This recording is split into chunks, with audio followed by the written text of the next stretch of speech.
Hey, this is Carol at Metal Life Magazine. I am here on this beautiful Sunday San Diego morning. I'm here with Jeff Walker of Carcass. How's it going, man? Good, good. This is a luxury. We've had some time off since we did a tour of Europe, so I've been home now since just before Christmas, which is a rare luxury to have some time off. So it's just nice to chill. We're already coming up on February, of course, with your very, very anticipated tour with Testament and Slayer. So how are you feeling now, a little less than a month to go? Cool, because everything kind of, we're kind of sorted with setting everything up. You know, we got our visas, which was the biggest kind of headache. Okay. Because, we got off this tour at kind of short notice, because to get visas for the States, it's a bit of a drawn-out process. Mm-hmm. We're lucky they went through okay. We got the bus sorted. We sorted all the gear we need. So, yeah, everything's in place. And bar me getting stopped coming into America and turned around again, we should be okay. From your perspective, is it a different process to get visas into different countries, or is America the hardest place to get into for some reason? You're talking to someone who's been turned away once at immigration. Oh, my God. It's not if you got your visa and you got your paperwork. I mean, to be honest, to get a work permit for America, it's not difficult. It's just expensive, and it takes a bit of time. You have to put the petition in. That can take about a month for you to get the answer, and then you have to book an appointment at the embassy. So it can take 5 or 6 weeks. And then the problem is, if people have got criminal convictions, which seems to be a lot of Scandinavians, yes, they tend to have problems at that point. But I mean, in all honesty, I've been thrown out of America once, and same with someone like Nick Barker, the same thing happened. But we've got no problems getting in now, because when I enter the States now, I will be questioned when I arrive. But other than that, it is cool. There's no way it's always been that hard every time you've traveled, has it? No, but your Homeland Security are not the most friendly people that you get to meet. Even you see families when you stood in the queue at immigration, you see families getting the third degree who were just going to Disneyland. So they take the job very seriously. I guess a lot of them are ex-military. They have a job to do. I mean, in all honesty, British immigration is possibly worse. I mean, I've heard stories where, as I lay dying, I had to play a show once without one of the guitar players because he was held at Heathrow when they landed. They literally held him. The band went to download, played the concert, and then on the way out of the country, he rejoined them.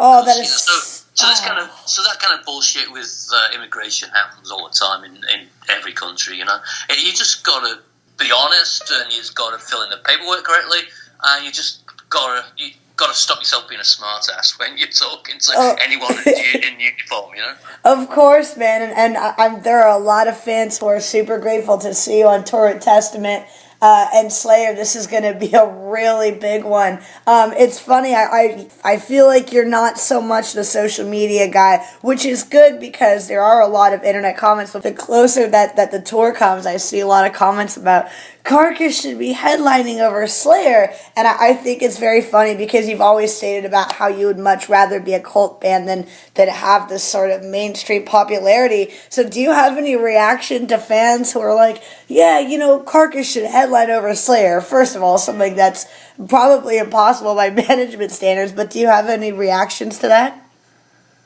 Not really. It's kind of dumb and stupid, isn't it? Slayer are like, I don't know, 4 or 5 times, and the rest bigger than Carcass, and it's just the way it goes. It's like a football league. We're a smaller band, and we're happy to be on the tour. But everyone's got their favourite bands, so everyone's entitled to. I think it's just people just mouthing off, I think people just saying that, in good humour. I don't think anyone genuinely believes that. The internet seems to have been invented just to let random strangers have fights for no reason with each other, Definitely, I agree. But there are some fans who are going to be getting a very big surprise on our East Coast. I know you've got some co-headliners with Testament in Knoxville and Pittsburgh. That's going to be fun. Are you guys cooking anything up for that? Any exclusivity that anybody else is going to miss out on? Well, we only get to play 30 minutes with Slayer, so yeah. the other shows will be, an hour and 15, whatever, each. We're playing Atlanta as well. That's just been announced as well. Oh, that's great. Well, that was announced, but Testament turns out Testament are going to be on the bill as well now, so that's cool. February 19th is very close, and you announced recently that Surgical Remission and Surplus Steel are going to be together on a combo pack. I already have both, and I couldn't wait, but it's really exciting to hear that news.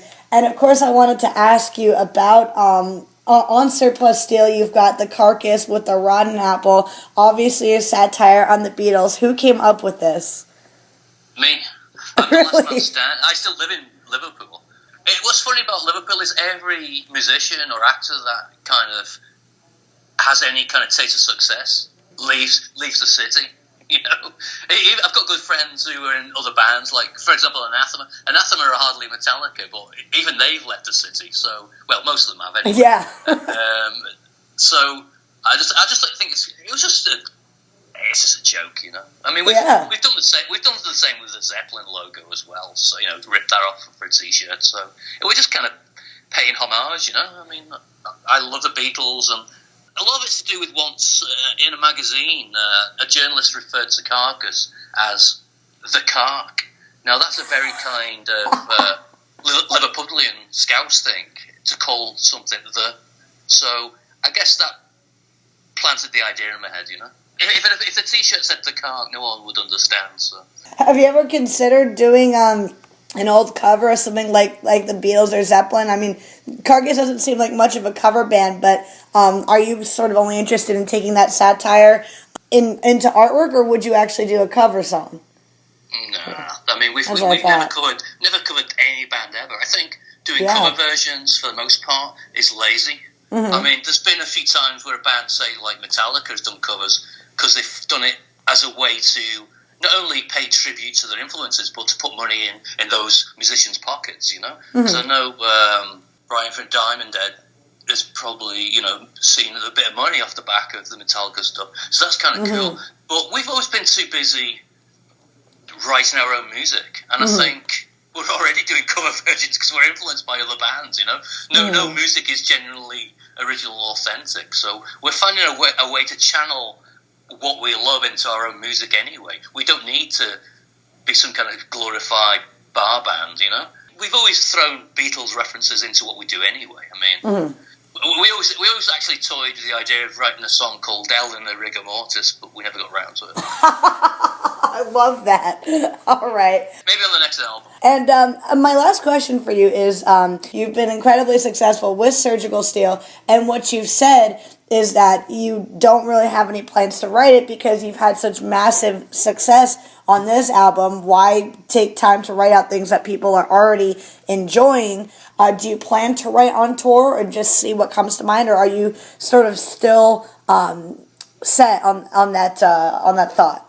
Well, I could bullshit you and tell you that we've already written a double album. It's a concept album.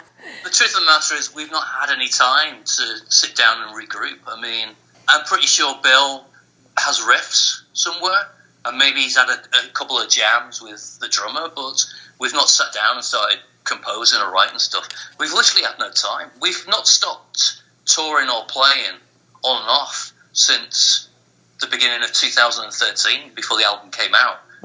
We've just been busy. I mean, we were looking to wind down, and then this Slayer tour came up, and it's too good an opportunity to turn down. And as long as there's demand out there, we're going to play. In all honesty, I mean, Surgical Steel came out tail end of 2014, but it just seems like it was yesterday. You know, we're not really in some kind of careerist cycle where, you know, we're going to record albums, tour, and then, you know, if we were clever, we would get a new album out as soon as we can to capitalise on the wave of good feeling and the supposed success of Surgical Steel. But that won't happen because, as pretentious as it is, we're kind of artists, and we'll take as much time as we need to write the next album. Now, if that takes a year or 2 years, then it's just tough shit. And if that's at the detriment of any success or career that we've got, it's just tough shit, you know. It's not a money-spinning exercise. I think that's a great mentality to be in. I just think everyone over here is really looking forward to hearing you play the awesome music that you've been known for so many years.